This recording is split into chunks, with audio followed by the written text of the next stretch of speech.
నమస్తే. సామాన్యుడి చేతిలో సామాజిక అస్త్రం నెంబర్ 1 న్యూస్కి స్వాగతం. నేను రవీంద్ర. ఆంధ్రప్రదేశ్లో ప్రభుత్వ ఉద్యోగులు, కాంట్రాక్ట్ ఉద్యోగులు, అవుట్సోర్సింగ్, అలాగే ముఖ్యంగా పెన్షనర్లు, వారి పరిస్థితి ఏ రకంగా మారింది, వారు ఎలాంటి ఇబ్బందికరమైనటువంటి ప్రతికూలమైనటువంటి పరిస్థితులు ఉన్నారనేది మనం చూస్తూనే ఉన్నాం. ఇలాంటి సందర్భంలో కూటమి అధికారంలోకి రాకముందు ఉద్యోగ సంఘాల నేతలతో చర్చలు జరిపారు. ఏ రకమైనటువంటి ప్రామిసెస్ చేశారో అందరికీ తెలుసు. మమ్మల్ని అధికారంలోకి తీసుకురండి, సమస్యలన్నీ తీరుస్తాం, పెండింగ్లో ఉన్నటువంటి బకాయిలన్నీ చెల్లిస్తాం, మేనిఫెస్టోలో కూడా పొందుపరిచారు.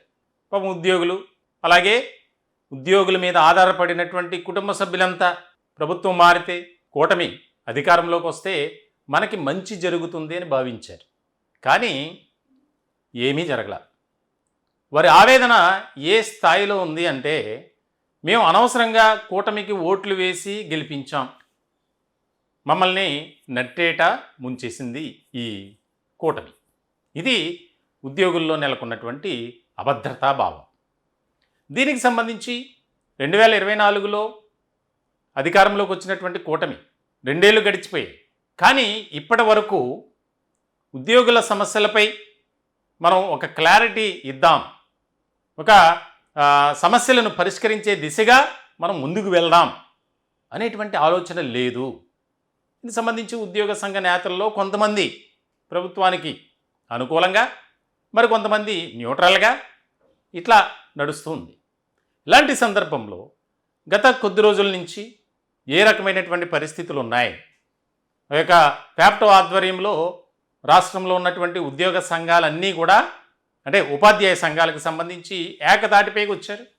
వారి ఆందోళన కంటిన్యూ చేస్తూనే ఉన్నారు. ఇట్లాంటి సందర్భంలో ఆంధ్రప్రదేశ్ జేఏసీ అమరావతికి సంబంధించి వారు కూడా ఒక కార్యాచరణ అనేది ప్రభుత్వానికి నోటీసులు ఇచ్చారు. ముందుగా అన్ని కలెక్టర్ కార్యాలయాల వద్ద వినతి పత్రాలు సమర్పించడం, ఆ తర్వాత శ్రీకాకుళం, అలాగే అనంతపురంలో ఒక ఉద్యోగ గర్జన పేరుతో సమావేశాలు ఏర్పాటు చేసిన తర్వాత విజయవాడలో మహాధర్నా చేయాలి. అప్పటికి కూడా ప్రభుత్వం దిగిరాకపోతే ఒక రకమైనటువంటి మనం కార్యాచరణ చేద్దాం, ఈ రకమైనటువంటి ఆలోచనతో ముందుకు వెళ్తున్నటువంటి సందర్భంలో ఉద్యోగ సంఘం, ముఖ్యంగా ఏపీ జేఏసీ అమరావతి నేతలతో మంత్రులిద్దరూ చర్చలు జరిపారు. ఆ చర్చల సారాంశం ఏంటి అంటే, ముఖ్యంగా ఇద్దరు మంత్రులు కూడా పార్థసారథి, అలాగే అనగాని సత్యప్రసాద్. ఒక ఆయన ఎన్పిఆర్ మినిస్టర్గా ఉన్నారు, మరో ఆయన రెవెన్యూ మినిస్టర్గా ఉన్నారు. ఈ ఇద్దరు కూడా దాదాపు 3 గంటల పాటు వారితో చర్చలు జరిపారు. తాజాగా ఉద్యోగ సంఘాలకు సంబంధించి కొంతమంది నాయకులు ఇచ్చినటువంటి ఆ యొక్క 23 డిమాండ్స్పై మీరు ఫోకస్ పెట్టండి. ఆ 23లో ప్రధానంగా పిఆర్సీ, అలాగే ఐఆర్ ఇవ్వాలి, పిఆర్సీ అమలు చేయట్లేదు కాబట్టి మీరు ఇచ్చినటువంటి హామీని నెరవేర్చండి, ఇంటర్మ్ రిలీఫ్ అనేది మాకు ఇవ్వండి. అట్లాగే కాంట్రాక్ట్ అవుట్సోర్సింగ్ ఎంప్లాయీస్కి సంబంధించినటువంటి వారి వెల్ఫేర్ అనేది చూడాలి. మహిళా ఉద్యోగులకు సంబంధించి ఎంప్లాయీ హెల్త్ స్కీమ్ అనేది, హెల్త్ కార్డు ఉన్నా ఎలాంటి ఉపయోగం లేదు దానివల్ల. అలాగే మహిళా ఉద్యోగులకు సంబంధించినటువంటి సమస్యలన్నీ తీర్చాలి. ఇట్లా కొన్ని డిమాండ్స్ అనేది ప్రస్తావనకు వచ్చాయి. 3 గంటల పాటు చర్చలు జరిగాయి.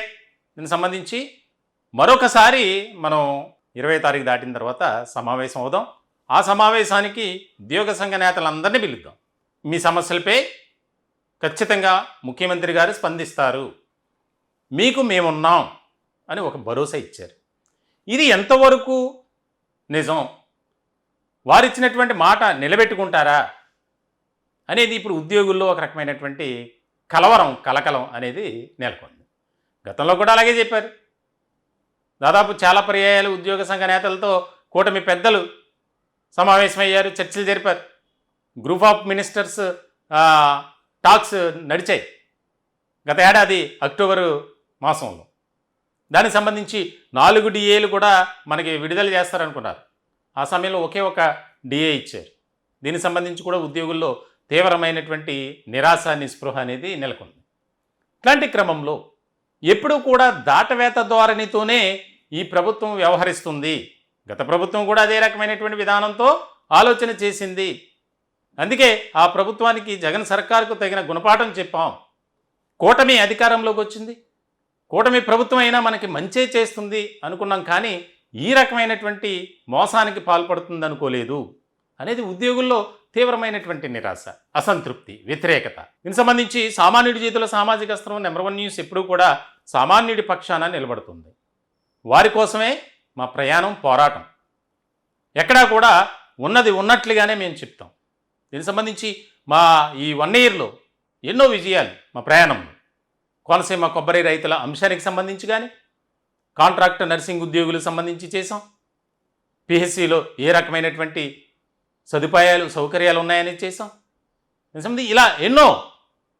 ఇటువంటి క్రమంలో ఖచ్చితంగా ఈ రాష్ట్రంలో సామాన్యుడి పక్షాన నెంబర్ 1 న్యూస్ నిలబడుతుంది. దానికోసం మా పోరాటం అనేది కొనసాగుతుంది. మరి ఆ యొక్క రిటైర్డ్ ఎంప్లాయీస్ పరిస్థితి ఏ రకమైనటువంటి విధానంతో ఉంది అనేది కళ్ళకు కట్టినట్లుగా ఒక సమావేశాన్ని ఏర్పాటు చేసి, రిటైర్డ్ ఉద్యోగుల ఆత్మీయ సమావేశం జనవరి 25వ తేదీన విజయవాడలో నెంబర్ 1 మీడియా సంస్థల అధినేత మంచాల సాయి సుధాకర్ నాయుడు గారి ఆధ్వర్యంలో జరిగింది. మరి అప్పుడు వారు చెప్పినటువంటి విషయాలు కానీ, వారి ఆవేదన కానీ, వారి ఆక్రందన కానీ ఈ ప్రభుత్వం కొద్దిగా కనికరించిందనే చెప్పాలి. దాదాపుగా 7,000 కోట్ల రూపాయలు విడుదల చేసింది. ఇట్లా మరి ఉద్యోగుల సమస్యలపై కనీసం ఫోకస్ పెట్టకుండా వారికి న్యాయపరంగా రావాల్సినటువంటి వాటిని హోల్డ్లో పెట్టడం ఎంతవరకు సమంజసం అనేది మరి చూడాలి. తాజాగా అనగాని సత్యప్రసాద్ అలాగే కులుసు పార్థసారథి ఇద్దరు కూడా వాళ్ళతో మాట్లాడారు. మళ్ళీ సమావేశంలో చర్చించిన తదుపరి ఖచ్చితంగా ముఖ్యమంత్రి గారు సానుకూలమైనటువంటి విధానంతో ఉన్నారు, మీ సమస్యలన్నీ తీరుస్తాం. ఎంతవరకు నెరవేరుస్తారు? ఆ ఇద్దరు మంత్రులు ఇచ్చినటువంటి మాట మరి దానికి కట్టుబడి ఉంటారా? మరి దీనికి సంబంధించి ఏ రకమైనటువంటి పరిణామాలు ఉంటాయి అనేది మనం చూడాలంటే మరి కొన్ని రోజులు వేచి చూడాల్సిందే. ఈ టాపిక్పై మీ విలువైనటువంటి అభిప్రాయాలు కామెంట్ రూపంలో తెలియజేయండి. దయచేసి మా ఛానల్ని సబ్స్క్రైబ్ చేసుకోండి. Thank you.